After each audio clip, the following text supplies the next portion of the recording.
So if you want to be able to do your business projections, a little bit more clearly, it is really good and helpful to find out what you earn on average per tip.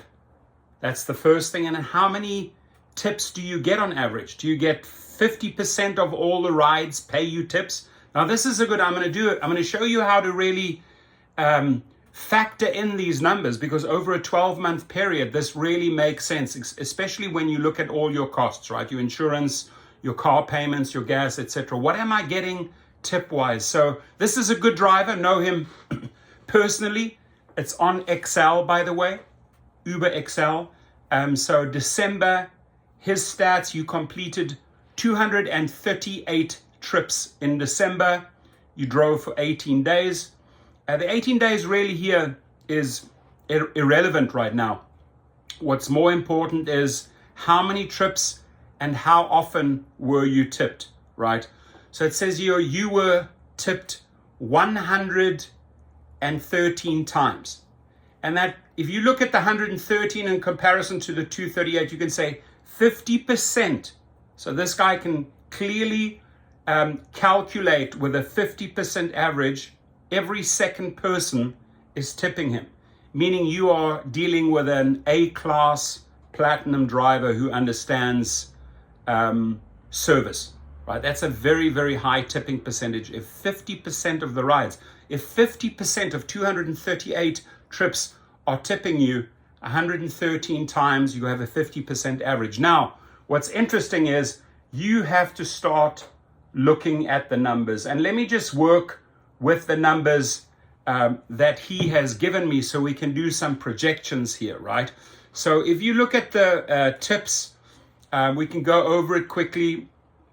There's a $5 tip plus 3, that's 8, plus 5 is 13, plus 8 is 21, plus 3 is 24, plus 3 is 27. And those are 1, 2, 3, 4, 5, 6 trips, $27. So I take 27 and divide it by 6, gives me roughly $4.50. I'm just doing some quick math here. $4.50 on average on that Excel platform, right? That he's getting tipped average per trip. Now, if I go back here, right, and I can roughly say, if in a 2 to 3 week period, I'm earning 113 trips, 50% of my trips are paying me $4.50 on average. If I do the calculation, 113 times $4.50, that's 4 times 113, that's 452 plus about another 55. That's $500. That's $500 right there that he has added to his bottom line in 18 days, right, over the amount of trips. So if you want to get an average of trips per month, look at your last 3 months.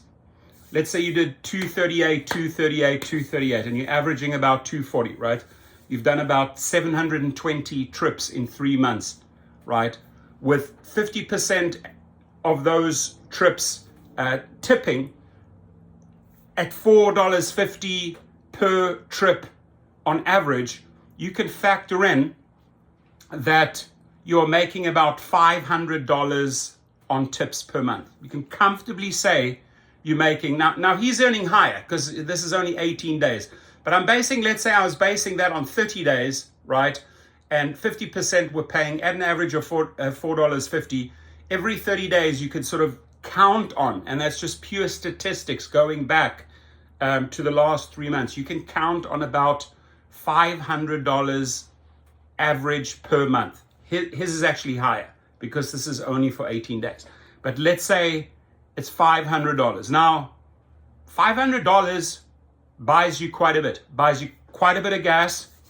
Definitely takes care of that insurance plus X amount of gas. So if you could do your annual projections now going 1 year forward, right, saying, okay, in the next 12 months, based on my past statistics, I can rely on about 12 times $500, $6,000 on tips. What will that take care of? Okay, if I keep on doing my A game, great service, at least my insurance is covered, right? And X amount of my gas per month. You can do another calculation on your gas, what you're averaging. I'm averaging right now $100 a day. So I know for a fact I'm spending $3,000 a month on gas. I'm in LA, ultra high gas prices. So I know going forward, if the gas prices stay as is, I'm spending $3,000 a month on gas. Now I'm driving private clients, right? The tips are far higher. The average per trip is far higher. This is here based on an Excel good driver who's getting 50% of the tips. I would say my percentage with private drivers is about 85 to 90% tip me at a far higher rate than $4.50 per trip. So my calculations going forward look very, very different. My gas prices are very, very high. Probably somewhere in the near future, I would benefit from getting an electric vehicle. At least I can then free up that $3,000. That's my car payment right there. A lot of my charging expenses, my insurance, right? Just from my gas costs, right? So projecting forward, I do that in business. I do that for all the SUVs we lease out. People come to me, well, you know, should I commit to this car? Okay, let's look at some of your statistics. Let's look at your average tipping, right, which is 50% is high. You know, maybe some people don't care a damn about service, don't care what their car looks like on the inside and outside. Maybe their percentage is only 10%, right?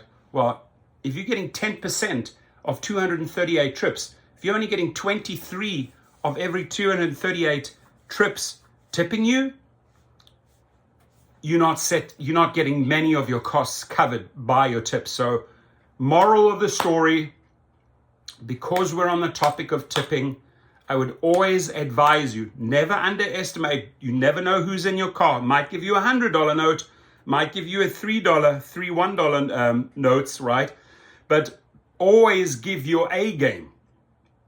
And if that's in your DNA, right? If that's the type of driver you are always at your best. You have a clean car, inside, outside, and you're always giving your best.